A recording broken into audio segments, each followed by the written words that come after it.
noite aí, pessoal. Sejam todos bem-vindos à nossa quinta aula de banco de dados. Vocês já sabem, né, mas não custa repetir, que para nós, para mim, o professor Christian, é uma satisfação estar reunido com vocês aqui. E nessa reunião de hoje, o assunto que nós vamos tratar é a metodologia IDEF1X, ok? Nós vamos precisar de, digamos assim, de relembrar algumas coisas de normalização e também algumas coisas que nós vimos na aula 3 sobre IDEF1X, porque se virão de pré-requisitos para a aula de hoje, ok? Então, eu gostaria de lembrar a vocês, antes de começar a aula propriamente dita, o seguinte. Eu costumo, vocês já notaram, em cada aula, abordar o assunto de uma maneira complementar ao assunto que está na apostila. Isso quer dizer que não dispensa a leitura da apostila. Eu peço que vocês lembrem disso, ok? Então, agora, para ser bem objetivo e direto ao assunto, que é muito empolgante o assunto de hoje, nós vamos começar a aula com a palavra do professor Krishna, fazendo a revisão de alguns tópicos da aula passada. Professor Krishna, é com você, por favor. Boa noite a todos. Nós vamos começar então aqui com uma pequena revisão da aula passada, né, que foi a aula de normalização. E a gente viu na aula passada diversos conceitos em relação a isso, né? E um ponto bastante importante para vocês é saberem o seguinte: a normalização, ela é a prova real da consistência do seu projeto, tá? Então, assim, uma vez que você tenha seguido, criado as entidades pertinentes ao teu modelo descritivo, e uma vez que você tenha conseguido colocar o seu projeto de banco de dados em terceira forma normal, você pode ter certeza que você tem um bom projeto de banco de dados, né? E o que a gente viu, assim, qual é a vantagem, assim, em relação à normalização? O principal objetivo da normalização é evitar a inconsistência dos dados. A gente precisa manter os nossos dados, assim, consistentes, ou seja, evitar as anomalias de alteração, de exclusão e de inclusão dos dados. E o que são essas anomalias? Suponhamos que eu tenha lá uma tabela em que eu tenho o Krishna e o endereço do Krishna, tá? Eu tenho que ter esse endereço do Krishna num ponto único no meu banco de dados. Então, o atributo endereço de uma determinada pessoa, se eu tiver que alterar uma pessoa, a pessoa se mudou, ela mudou de endereço, eu tenho que fazer essa alteração em um único ponto centralizado no banco de dados. Se isso não estiver ocorrendo, existe uma anomalia de alteração.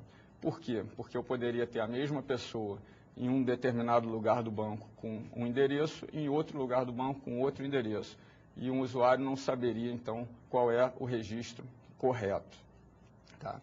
Então, ao término de um processo de normalização, nós teremos todos os atributos sendo mantidos em uma única tabela, tá? Na tabela que for correta. Isso também nos ajuda em que sentido? Otimiza a nossa ocupação de espaço, tá? Torna o nosso banco de dados menor, a gente mantém o conceito relacional entre os dados, tá? Trabalha realmente no âmbito relacional. A gente viu então que para a gente chegar à terceira forma normal, a gente precisa passar pela primeira e pela segunda. A gente viu que na primeira forma normal a gente elimina o domínio multivalorado, ou seja, foram vistos alguns exemplos, né? Como itens de pedido, por exemplo, que são diversos itens para um determinado pedido. Isso representa um domínio multivalorado, significa que a gente tem que decompor essas entidades, pedido e itens de pedido. A gente viu que para atingir a segunda forma normal, a gente não pode ter uma dependência parcial em relação à chave primária, ou seja, qualquer atributo não primo, ele tem que depender funcionalmente da chave completa e não somente de um atributo dessa chave. E a gente viu também que para atingir a terceira forma normal, a gente não pode ter dependência transitiva em relação à chave primária. Então, todos os atributos não podem estar dependendo de um outro atributo que seja não primo. Então, uma vez seguida essa receita de bolo, a gente vai ter um projeto conciso e em terceira forma normal.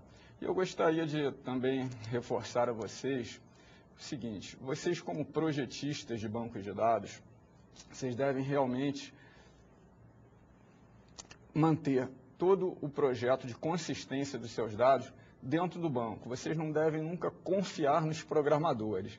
Não que os programadores não sejam bons, você pode ter uma equipe excelente de programadores, mas o problema é que os programadores da camada de aplicação, eles são pessoas, e pessoas, por melhores que sejam, erram. Algum dia erram. Então, vocês têm que manter a consistência dos seus dados no nível banco de dados. Tá? Esse é o trabalho do projetista do banco de dados. E como que a gente faz isso? De diversas maneiras. A gente faz isso mantendo o nosso projeto de banco de dados em terceira forma normal. A gente faz isso mantendo a integridade referencial entre os dados. Ou seja, eu não posso ter, por exemplo, uma tabela de clientes em que eu tenha o Krishna como um cliente e as compras referentes ao Krishna, né? E eu vou excluir o Krishna e deixo as compras referentes a ele. Eu vou ter compras de um cliente que não existe. Então, isso aí, a integridade referencial garante que não ocorra. Eu posso ter restrições de domínio, para que os atributos só tenham valores dentro dos domínios corretos, restrições de nulidade e também disparadores, né? Onde eu posso colocar um nível de código um pouco mais complexo, que são as triggers. Então, vamos à aula de hoje com o professor Eugênio. Vamos lá, professor Eugênio. Ok, pessoal. Então, olha só. Para que nós todos tenhamos consciência do que nós vamos estudar e ter uma visão já geral, é assim, olha. Nós aprendemos um método de modelagem. Vocês já sabem um método que foi o DER. Agora, nós vamos estudar hoje, com detalhes, esse outro método que é chamado IDF1X. Okay? É um método que ele tem mais recursos por ser mais novo. Então, nós vamos, na realidade, para eu dar isso no presencial, demora um semestre inteiro. Então, aqui eu tentei sintetizar, dentro do possível, os pontos mais importantes para passar para vocês. Vou usar um monte de transparência para isso, tá? Vamos começar, então, vamos para o quadro para a gente ver o objetivo da aula, por favor. Então, pessoal, o nosso objetivo, ou seja, o objetivo da aula de hoje, é estudar os princípios do método IDF1X, que vem de Integrated Definition Method for Information Modeling. Para quê? Para a elaboração do projeto lógico do esquema de banco de dados. Esse é o nosso objetivo, eu já tinha comentado de passagem para você. Só que eu tenho que dizer também rapidamente que a gente precisa, como pré-requisito, a aula 3, que era informações sobre IDF1X, e a aula 4, que foi a parte de normalização, ok? Bom, então, eu preciso explicar primeiro para vocês o seguinte, olha. Começou, ou seja, antigamente, nos primórdios do banco de dados, se tinham duas visões bem distintas e apenas essas duas visões. Era a visão do usuário, né, como o usuário via as coisas, e a visão da máquina, como a máquina via as coisas. Então, tem uma transparência para mostrar exatamente isso, ok? Vejamos aqui. Aqui, ó.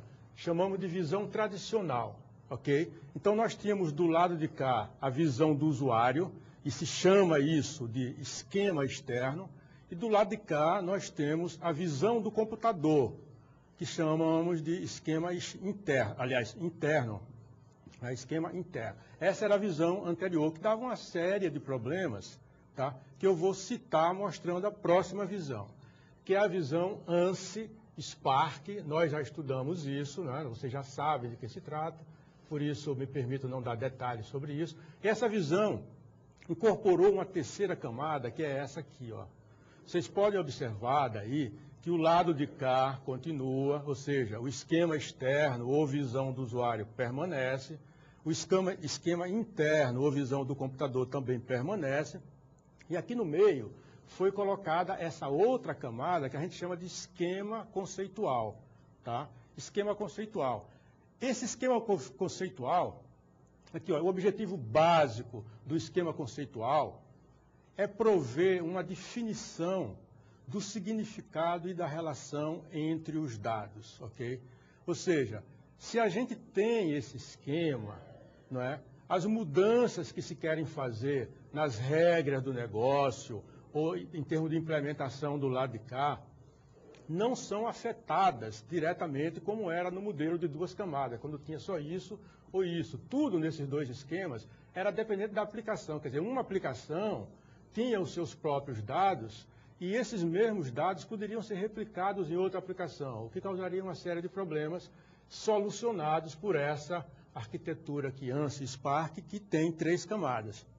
Daí o nome, abordagem de 3 camadas, ok? Então, a abordagem de 3 camadas é a abordagem anterior, acrescida dessa camada aqui no meio, não é?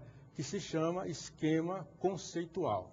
É importante a gente ver, e nós vamos trabalhar hoje, nossa aula todinha, nessa coisa aqui, né? Com o objetivo de a gente montar uma modelagem de dados, ok? E vai ser um modelo lógico.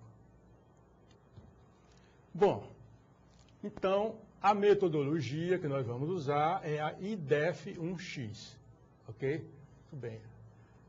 Então, o método IDEF1X para modelagem de dados, né, que é o nome do método é esse aqui. Então, ele é composto das seguintes fases. Okay? Esse método tem 5 fases. Fase 0, que se chama iniciação do projeto. Fase 1, que se chama definição das entidades. Ok? Fase 0, fase 1. A fase 2, que é a fase de definição dos relacionamentos. Ok? A fase 3, fiquem atentos a isso. Mas fiquem tranquilos também que eu vou explicar isso com detalhe. Aqui é uma visão geral. Definição das chaves. Tá? E a fase 4 é definição dos atributos. É a última fase, que é a definição dos atributos. Deixa eu explicar para vocês isso aqui com mais propriedade. Que é assim, olha. Eu vou explorar detalhe a detalhe cada um dos tópicos que eu estou mostrando aí. Mas essa visão geral é boa por várias razões. Uma delas, que essa não é tão forte assim, uma delas é o seguinte. Quando você vai fazer os exercícios da apostila, lá pergunta, a fase tal se refere a isso. Se refere a quê? Então, eu já dou uma visão geral para você poder responder perguntas como essa. Mas não é esse o principal objetivo, não. O principal objetivo é você ter uma visão já geral, quais são as fases que tem, e nós vamos ver passo a passo como elas funcionam. Tá? Preparei com bastante cuidado, tenho bastante transparência, porque realmente precisa para que eu possa explicar. Então, eu vou ter que ficar muito tempo na transparência para conseguir otimizar o pouco tempo disponível que a gente tem para apresentar o assunto tão extenso, ok? Então, vamos comigo, por favor. Então, olha, metodologia IDEF1X, que é o objetivo da nossa aula, né? Nós vamos aprender agora a metodologia. A fase 0, que é a iniciação do projeto, essa fase, por sua vez, ela tem 5 etapas, ó. F01, F02, 3, 4 e 5. Vocês todos estão vendo aqui as etapas que compõem a fase 0. Atenção, hein? A fase 0 tem essas 5 etapas. A primeira delas é estabelecimento dos objetivos da modelagem. Isso aqui não é só importante, isso é hiper importante, de tal forma que eu dediquei em seguida uma transparência para explicar isso. Mas aguardem um instantinho que eu vou mostrar as outras. A fase 02, ou seja, o item 2 da fase 0, trata o desenvolvimento do plano de modelagem, que também eu vou explicar com detalhe. A fase 3 trata da organização da equipe do projeto, que é uma coisa que vocês lembram que no método DER a gente não viu isso aqui, não existe isso lá. Né? A parte 4 é a coleta do material fonte, e a parte 5, que é uma parte que não é tão importante assim, mas tem, é a adoção de convenções do autor. Tá? Essas coisas que eu mostrei para vocês são as partes componentes da fase 0 e que nós vamos ver agora uma a uma. Vejam bem. Tá? Objetivos da modelagem, que é o F0, parte 1. Tá certo? F0, parte 1. Eu vou explicar para vocês, dando uma ênfase tremenda a essa primeira etapa aí. Olha só. Quando você vai fazer uma modelagem, você tem que ter, por princípio, atender às regras do negócio. Tá? E para você saber quais são as regras do negócio, você tem que definir isso com clareza. Não existe um modelo perfeito. Não existe isso. Se eu pego, por exemplo, uma pedra e jogo e faço ela cair, o modelo de queda livre que vocês todos estudaram no colégio, aquele não é um modelo perfeito. Aquele é um modelo que atende às expectativas de quem criou. E é muito bom, é aceitável, mas não é perfeito. Tá? Então, quando vocês forem fazer um modelo, tem que ter consciência de que qual é o objetivo, o que é que você quer que aquilo faça, qual é a regra do negócio. Você pode fazer um modelo e o cara dizer, está errado. Eu digo, não, está absolutamente correto. Por quê? Porque atende às minhas regras. Tá? Então, é muito importante essa parte que eu vou falar agora e vocês fiquem bem atentos, ok? Então, olha, tem duas partes que compõem esses objetivos da modelagem. A primeira parte se chama declaração de propósito, tá? Declaração. E a segunda se chama declaração de escopo. O que é uma e o que é outra? A declaração de propósito é a declaração que define os interesses do modelo e seus limites contextuais, ok? E a declaração de escopo é a declaração que expressa os limites funcionais do modelo. Eu volto novamente para explicar para vocês porque isso é fundamental, tá? Você faz um modelo, tem que dizer quais são os limites, o que é que eu considero, o que é que eu não considero e por quê. Isso tem que estar documentado, tá certo? Uma outra coisa super importante na transparência, que eu não vou mostrar a transparência, mas vou dizer, se quiser talvez eu até mostre, é o seguinte, quando você bola um modelo, você tem que dizer de antemão se aquele modelo é para atender um sistema como ele está hoje, está modelando uma situação que já existe ou está modelando uma situação ideal, quer dizer, uma situação que ainda vai existir. É muito importante definir isso. Às vezes um cliente ele chama, eu quero fazer isso. Você quer saber como você quer fazer exatamente do jeito que está aí? O cara, você pode propor algumas melhorias. Então você vai bolar uma modelagem para atender o sistema como ele será e não como ele é. Isso na transparência, vamos ver rapidinho.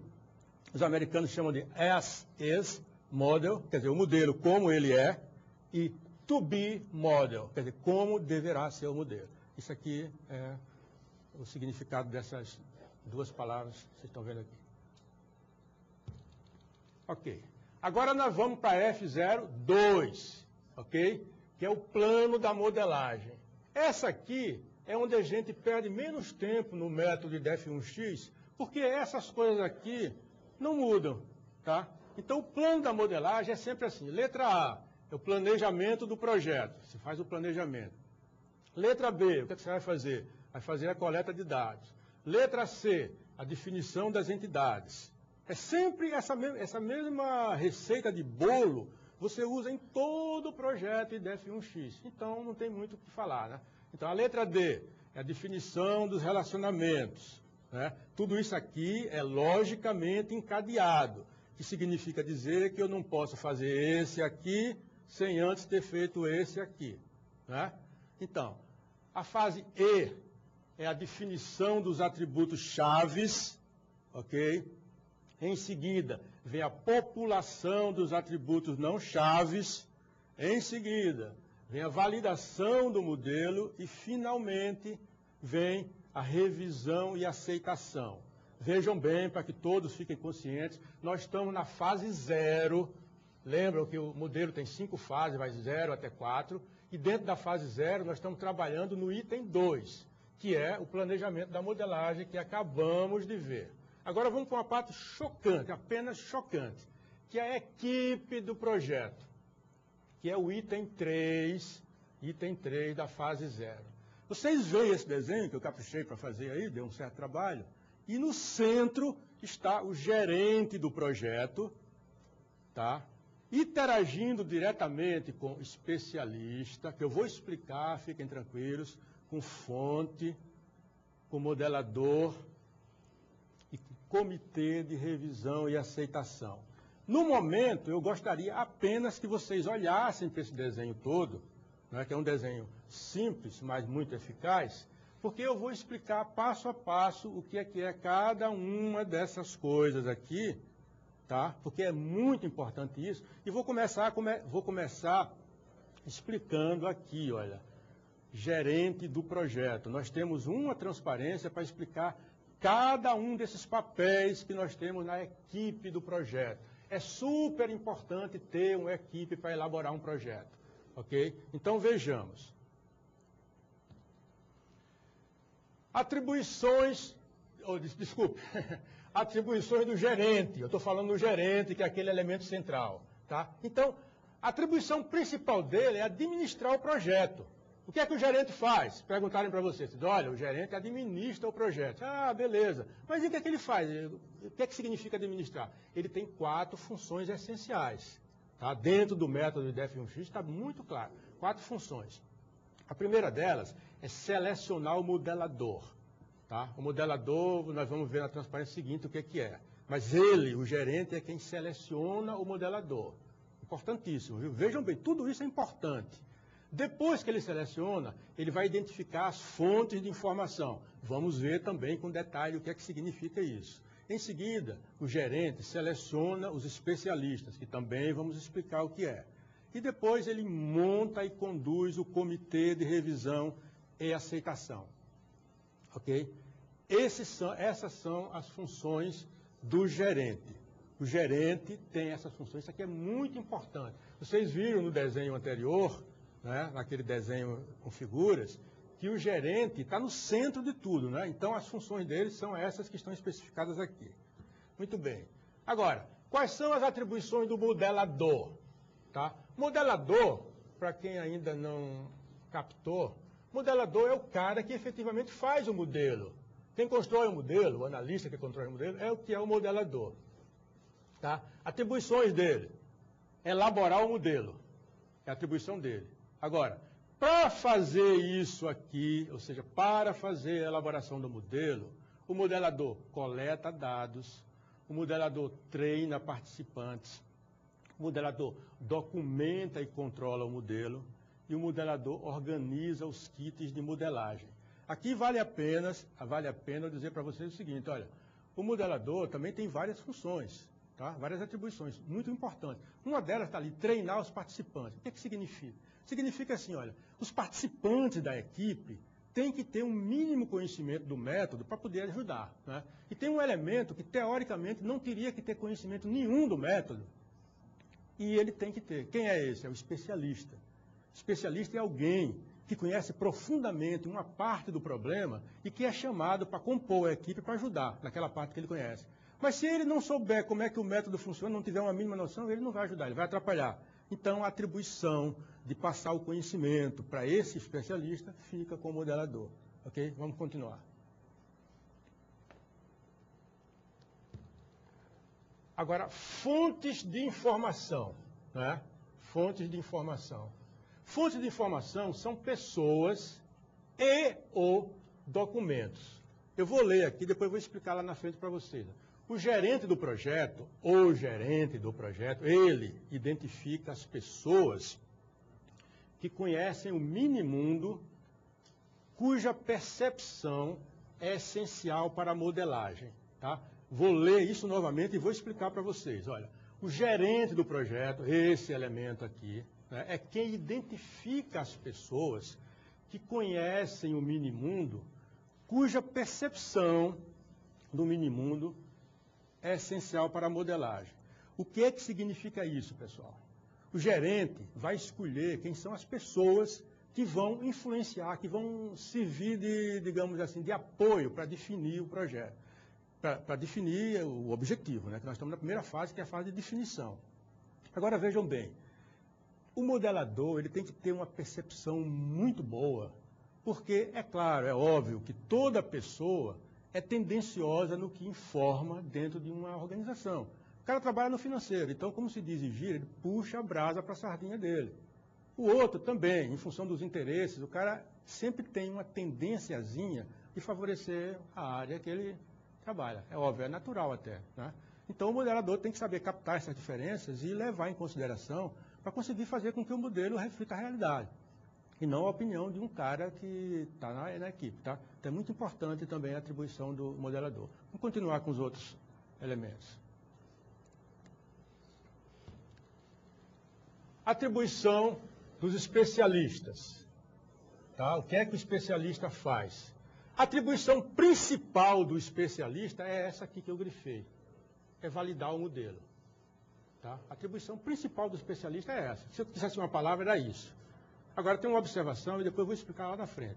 As críticas são feitas com base nos kits das 5 fases do modelo, daí a importância da documentação. Tá? Então, eu volto aqui para explicar para vocês o seguinte: cada fase tem um kit da fase.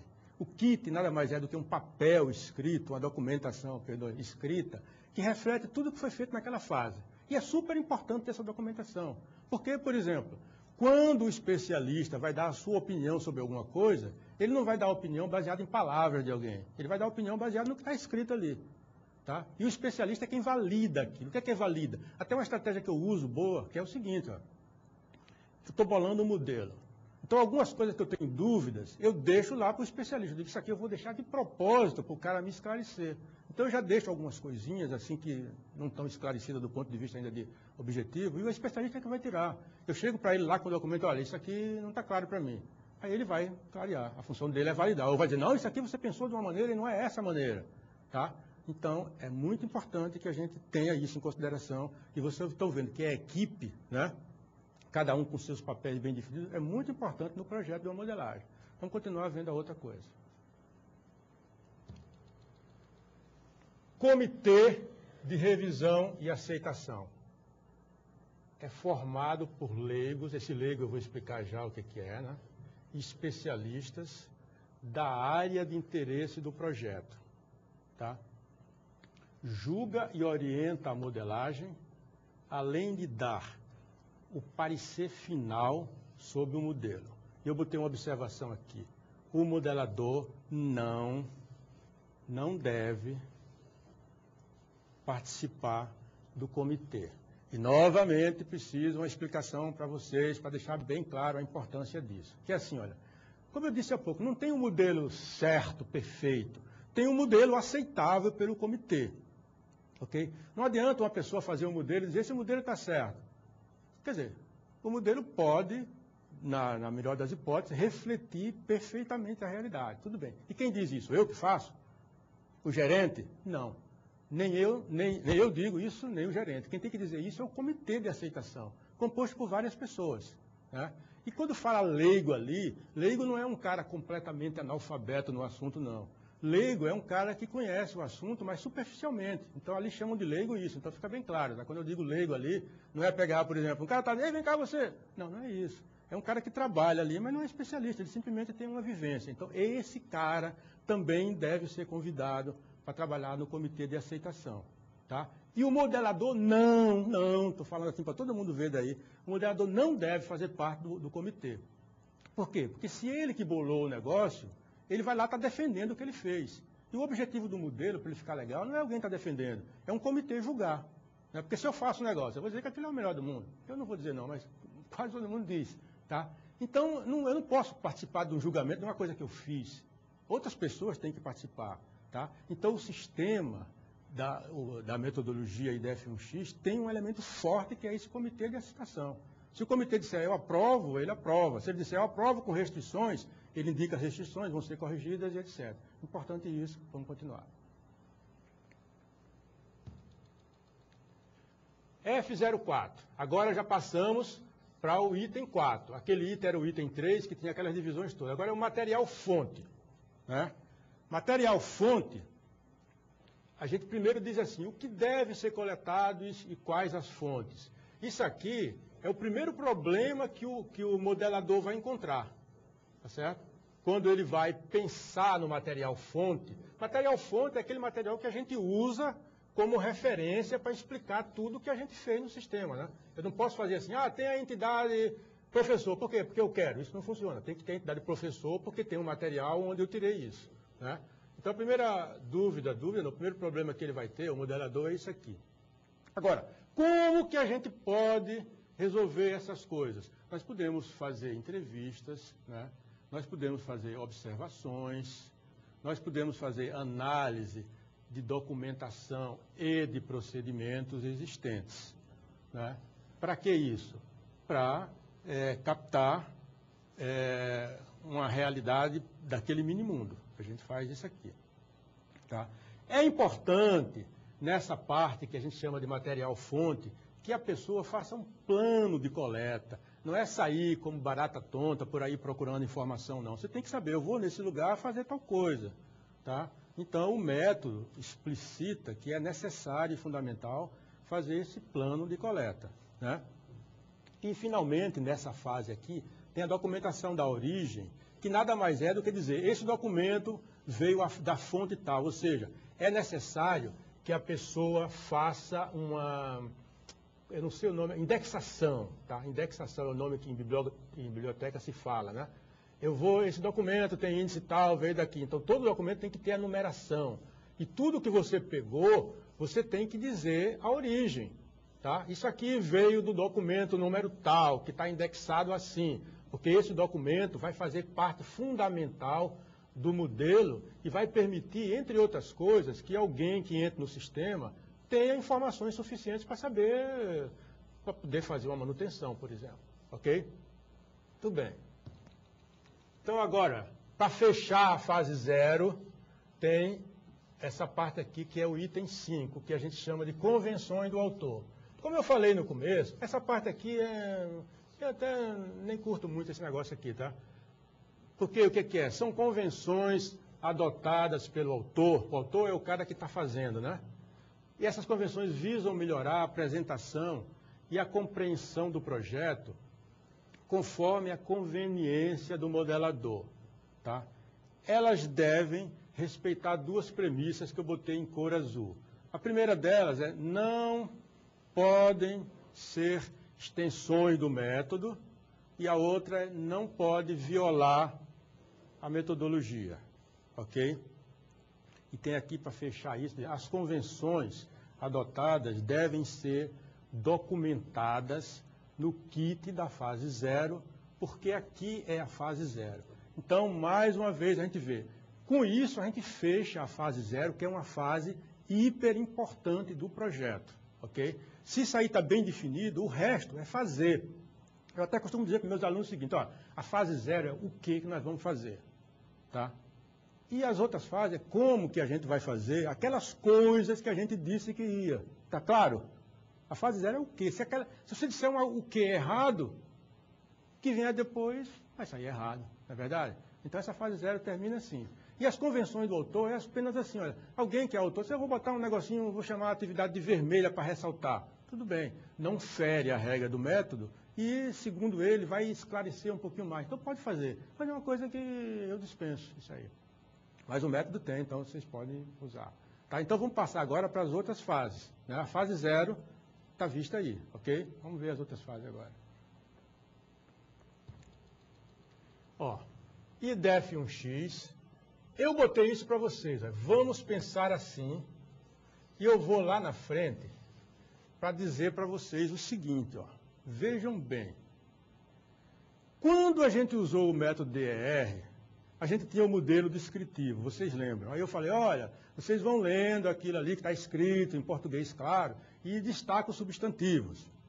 Depois destaca o verbo. Aí os alunos, professor, mas eu não lembro mais o que é substantivo, né? Eu não lembro mais o que é verbo. Pô, tá certo. Então eu vou contar uma história para vocês rapidinho, vou usar aqui 1 minuto para isso. No presencial, uma vez eu disse isso para os alunos. Eu digo, o verbo, aí o cara não sabe o que é verbo. Aí eu disse, eu vou tentar explicar para vocês o que é verbo, né? Aí disse assim, quem sabe aqui nessa oração o que é o verbo? Onde é que está o verbo? Aí um aluno levantou, eu sei, professor, está no princípio. Eu digo, pô, legal, vem aqui à frente. Aí trouxe ele à frente, disse, esse colega de vocês é que vai explicar para vocês, que ele conhece gramática. Ele vai explicar para vocês o que é o verbo. Ele chegou todo envergonhado, não, professor, eu vou explicar, mas não é a luz da gramática, não, é a luz da religião. Eu digo, pô, eu fiquei abismado. Ele disse, não, é porque eu fui coroinha e todo dia via o padre dizer assim, no princípio era o verbo estava... Aí eu ria a beça, né? E até aproveitei, quer dizer, eu podia ficar com raiva dele, pelo contrário, aproveitei isso, estou contando para vocês aqui. Então, para evitar essa coisa de substantivo, vocês podem não estar lembrados, e de verbo, tá? A gente vai ver uma visão diferente. É isso que eu vou mostrar no desenho agora. Vamos comigo? Vamos lá. Então, vamos pensar assim, ó. Você bota essa coisa aqui embaixo, isso aqui, você vai chamar isso de coisas, tá? Não chama de verbo, não chama de substantivo, chama de coisa. Isso aqui é uma coisa. Que significa? Coisas sobre as quais devemos guardar dados, tá? Coisas que a gente sobre as quais a gente deve guardar dados, a gente faz assim, tá? Então, a entidade, em vez de procurar verbo, substantivo, aquele monte de baboseira lá, você diz assim, não, a entidade para mim é coisa. Mas coisa de quê? Sobre as quais queremos guardar dados. Professor, dá um exemplo de pessoas. Você quer guardar dados sobre a pessoa? Então, isso pode ser uma entidade. Lugares, também pode. Eventos, também pode. Aqui não tem etc, mas eu podia dizer objetos.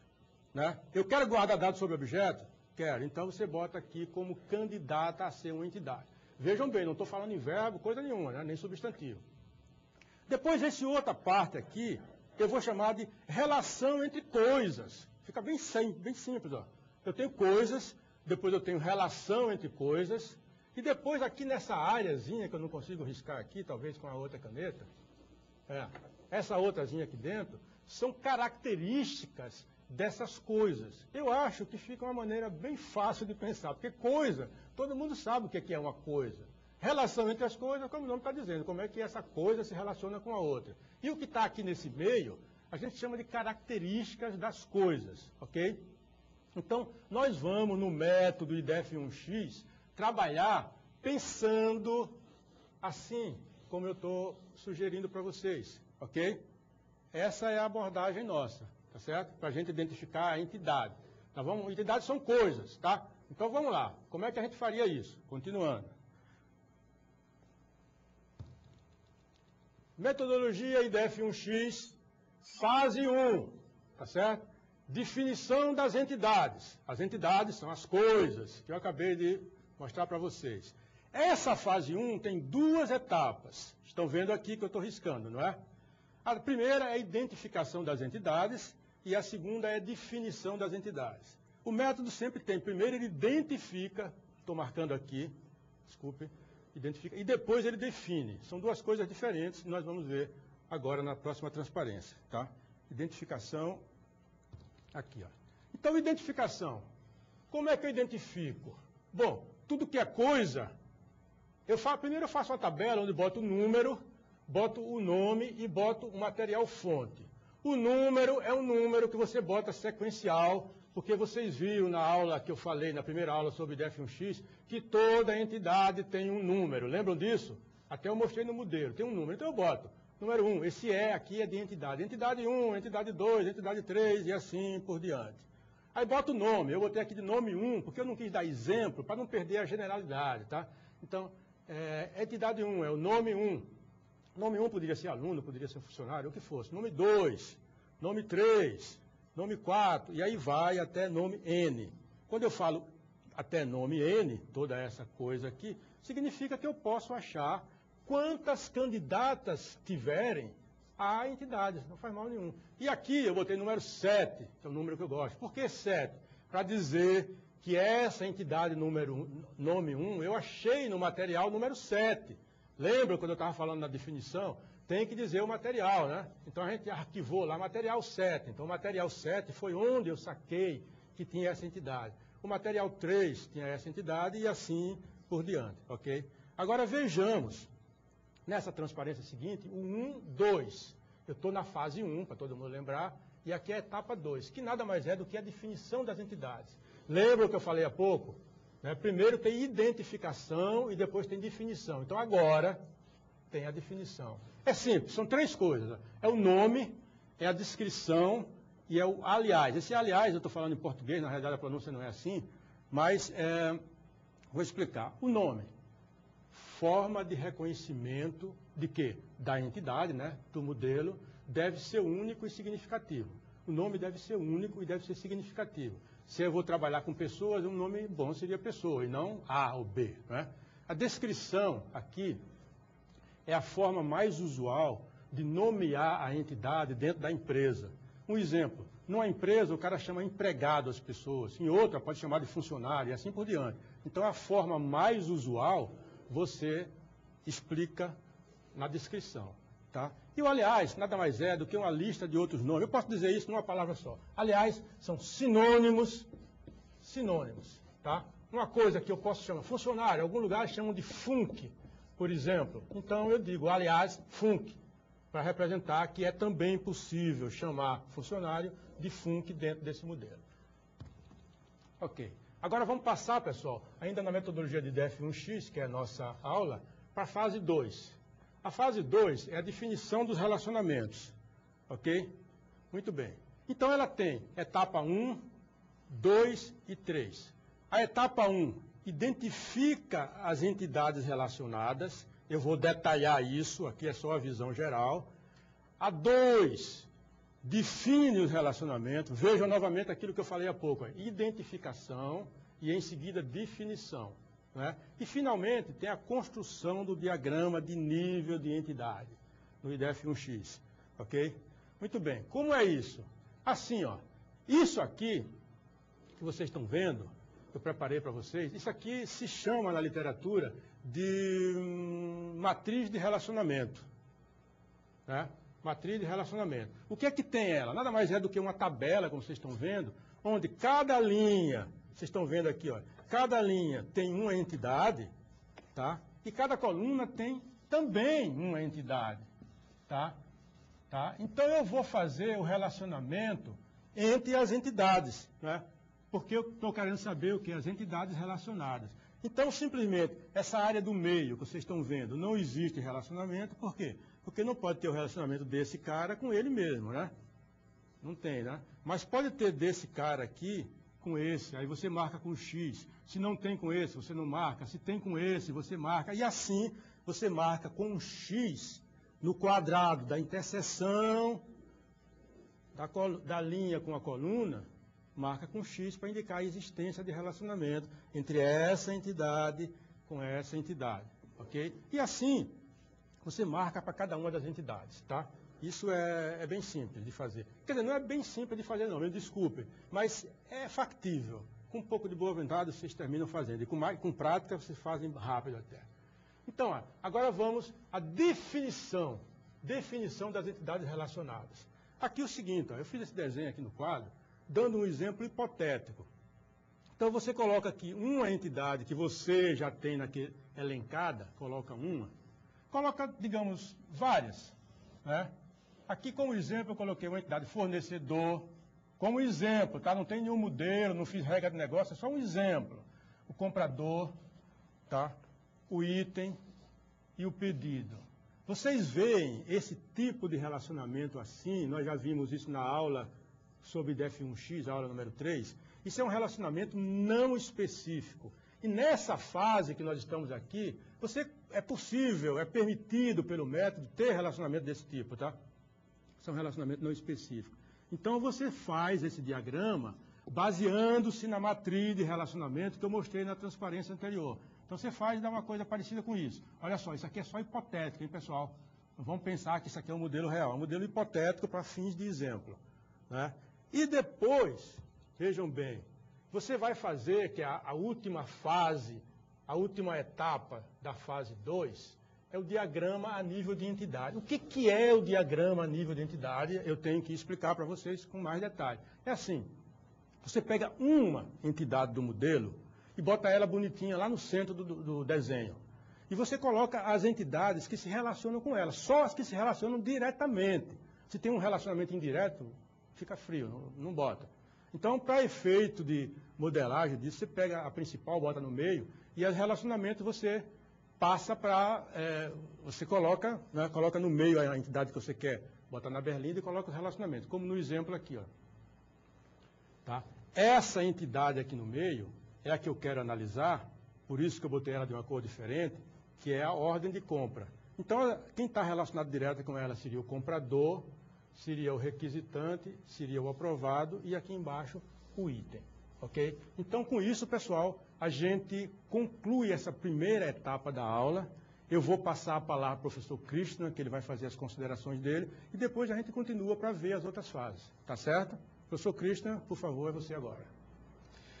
Bom, pessoal, eu tenho aqui uma consideração a fazer em relação à fase 3, que é a fase de definição de chaves, né?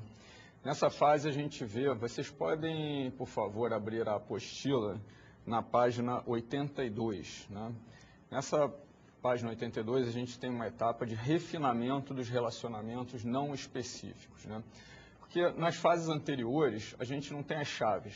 Então, alguns relacionamentos a gente cria eles como sendo não específicos, mas relacionamentos não específicos não são bons para a gente ir até o final do projeto, né? Eles são uma etapa temporária, né? Parcial.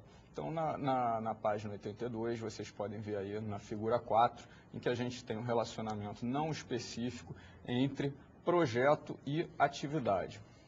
Né? Projeto e atividade. Ou seja, um projeto tem atividades e atividades são feitas em projetos, né? Mas, na realidade, esse relacionamento, ele é um relacionamento de muitos para muitos, né? Um relacionamento N para N. Então, a gente tem que refinar isso. O que significa refinar? Significa que a gente vai ter que criar uma nova entidade associativa, tá? Que a gente pode chamar de atividade projeto, né? Uma entidade associativa atividade projeto, e a gente vai relacionar o projeto com atividade projeto, né? E vamos relacionar atividade com atividade projeto. Ou seja, projeto tem atividade projeto e atividade é feita em atividade projeto. Tá? Essas novas relações, né, elas são todas identificadoras, né? São relações identificadoras, como vocês podem ver aqui na figura da página 82. Tá? E em que consiste, então, as etapas desse nosso refinamento, né? Então, na verdade, assim, essas etapas consistem em a gente encontrar alternativas para quebrar, né, para refinar esses relacionamentos não específicos, né? Que, no caso, a gente vai torná-los relacionamentos identificadores, e a gente precisa também atualizar as etapas anteriores. A gente precisa atualizar as entidades, né, na fase 1, e a gente precisa atualizar os relacionamentos, a nossa matriz de relacionamentos da fase 2. Tá? E um aspecto também bem importante a ser colocado é que esse processo de refinamento, possivelmente ele pode se cascatear, né, modelo adentro. Então, esse processo de refinamento, de repente, ele vai acontecer também entre a entidade associativa recém-criada e outras entidades. Tá? Então, você pode, ao criar uma entidade associativa, ter um novo relacionamento não específico com uma nova entidade, que você vai ter que, novamente, né, refinar. Então, que é exatamente o que acontece aonde? Acontece na figura 5, né, da página 82 da apostila de vocês, em que a gente tem que essa nova entidade associativa atividade projeto, ela tem um relacionamento não específico com funcionário, né, que não pode acontecer. Então, o que a gente faz? A gente cria uma entidade associativa atividade projeto funcionário, né? E a gente passa a ter um relacionamento funcionário faz atividade projeto funcionário, e atividade projeto, que era a nossa entidade associativa anterior, ela é feita por atividade projeto funcionário. Criamos novamente dois relacionamentos identificadores, né, cascateando esse processo. Então, vamos retornar agora à aula com o professor Eugênio. Vamos lá, professor Eugênio. Ok, pessoal, legal. A gente tem ainda duas fases do método para concluir o método, tá certo? O professor Christian colocou bem, o método ele é iterativo, tá? Você faz, depois você refina, você pode estar numa fase e voltar para outra, até no final você ter o refinamento total. Mas vamos ver então agora a fase 3 e a fase 4 para a gente concluir a aula de hoje. Vamos comigo ao quadro que temos ainda algumas transparências. Fase 3 é a fase da definição das chaves. Atenção, pessoal, para o seguinte, olha. Normalmente, eu diria até intuitivamente, as pessoas quando vão modelar, já na primeira abordagem, já bota entidade com relacionamento, com atributo, com tudo. Não é assim o método. Esse método é totalmente diferente, tá? Fiquem atentos para isso. Então aqui, só agora que vai se definir a chave. Por enquanto a gente só tinha entidade, agora vai se definir a chave das entidades. Então, a gente vai resolver relacionamento não específico. O professor Christian mostrou como faz, na apostila tem o exemplo, na página que ele citou aí, né? Depois, né, aqui sem essa, vamos representar os níveis de visões funcionais, vamos identificar os atributos chaves, agora a gente vai identificar, né, os atributos chaves, né? Vamos fazer a migração de chaves primárias. Migração nada mais é do que a transferência de uma chave primária de uma entidade para outra. Eu vou mostrar um exemplo agora, daqui a pouquinho, né? Vamos fazer a validação das chaves e relacionamentos. Vamos fazer a definição de atributos chaves. Aí o cara não já falou em atributos-chave? Falou, mas eu expliquei para vocês. Ó. Sempre tem identificação, né, de quê? Os atributos-chave. Depois tem a definição dos atributos-chave, né? E, finalmente, nessa fase 3, vem a representação dos resultados da fase 3. Então, vamos ver aqui, pessoal. Seguinte, ó. Definição das chaves, né? Eu vou, numa transparência só, tentar resolver todo esse problema. Então, eu dividi em duas coisas aqui, ó. Do lado de cá, eu escolhi, para exemplificar, uma entidade que eu chamei de sócio, tá? E no lado de cá, eu chamei de dependente. Para explicar uma coisa que é migração. Eu estou tentando explicar a migração de chaves, ok? É isso que eu estou tentando. Então, olha, aqui em cima, vocês já sabem pela convenção, que a gente tem a chave primária dessa entidade, não é verdade? Todo mundo concorda comigo, né? Porque essa parte de cima, pelo método, nós já vimos na aula 3, é para colocar chave, e essa parte de baixo é para colocar atributos que não são chave, né? Então, essa entidade dependente, ela tem como chave primária essa de cá, olha, ID dependente. Muito bem. Na hora que eu faço um relacionamento como esse, ó, tá? Quer dizer, um sócio para vários dependentes, essa chave daqui, ela vem, como esse desenho mostra, vem para cá, ó, vocês estão vendo aqui, ID titular, que nada mais é do que isso aqui, que veio de uma entidade para outra. Isso é que se chama de migração de chave. E esse FK é Foreign Key, que significa chave estrangeira, né? Então se indica que esse carinha aqui, ele veio de outro lugar, migrado. Então isso se chama migração de chave. Ele fica aqui em cima quando o relacionamento é desse jeito. Agora, do lado de cá, eu tenho uma entidade, departamento, cuja chave primária é ID departamento. E aqui embaixo eu tenho uma entidade, empregado, cuja chave primária é ID empregado. Se eu fizer um relacionamento desse tipo, desculpa, isso aqui é identificador, tá? Esse aqui é não identificador. Esse relacionamento cheio de pontinhos, nós vimos na aula, né? Ele é não identificador. Então, quando a gente faz uma relação entre esse de cá e esse de cá, não identificadora, a migração, que é essa seta, faz com que a chave primária do departamento venha para essa parte de baixo aqui, ó, essa parte, ok? Então ela vem como chave, foreign key, né, chave estrangeira, mas ela fica na parte de baixo, ou seja, ela não compõe a chave primária da entidade, tá? Isso aqui é a migração de chaves, ok?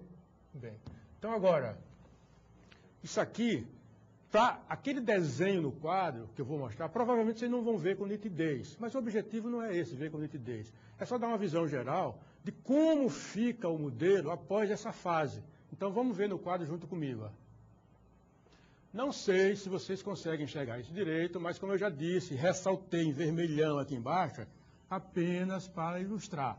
Quer dizer, você vê aqui uma entidade e só tem a chave, está vendo? Aqui também só tem a chave. Todas elas só tem a chave. Em qualquer lugar só tem a chave. Está vendo aqui embaixo? Aí você, mas tem aqui. Não, aqui foi a chave migrada. Essa coisa que eu expliquei para vocês há pouco. Ok? Então, isso aqui é o quê? É uma visão geral, tá, do modelo nessa fase aí. Tá? Na definição da chave. Você definiu a chave, seu modelo fica com a cara parecida com isso que vocês estão vendo nessa figura. Se não estão vendo, não fiquem preocupados, porque essas transparências estão disponíveis já no ambiente para vocês. Ok? Muito bem. Então, agora, vamos para a última fase, fase 4. Né? Só agora é que nós vamos para a definição dos atributos. Olha só. O cara diz, pô, mas não acredito nisso. E eu digo com certeza a vocês, eu até dou um presentinho para cada um de vocês que tentar fazer isso pela primeira vez e não for logo na primeira fase pensar em atributo. Eu digo isso porque não teve nenhum aluno em todo o tempo que eu ensino que tentasse fazer isso na primeira vez e conseguisse. Não que é difícil, mas porque é intuitivo tentar botar os atributos logo na hora que pensa em entidade. Então aqui tem essas fases, 1, 2, 3, 4 e 5, que nada mais é do que a identificação dos atributos. Não chaves, agora significa todos os atributos, né? Como a gente já tinha os chaves, então agora são não chaves. Você vai estabelecer as propriedades dos atributos, vou explicar o que é isso já já, a definição dos atributos, né? O refinamento, como o Christian falou, do modelo, e a representação final desses resultados da fase 4, ok? Então, o que é que a gente faz com isso aqui? Para definir, para fazer aquilo que está dito lá, eu vou mostrar numa transparência só. Primeiro, a gente monta uma lista de atributos. Ou seja, eu pego uma lista e digo, esse atributo veio desse lugar, esse outro veio desse outro. Então, eu faço uma lista, a palavra-chave, eu listo mesmo, um monte de atributos que estão aqui e dizendo da onde que eu busquei isso. Eu não posso imaginar da minha cabeça um atributo que não vale, né? Tem que dizer, veio de tal lugar. Muito bem. Depois, ó, isso é a minha abordagem, tá? Faz o casamento entre entidade e atributos, ok? Eu vou explicar lá na frente já já. Depois disso, você define os atributos não-chave, tá certo?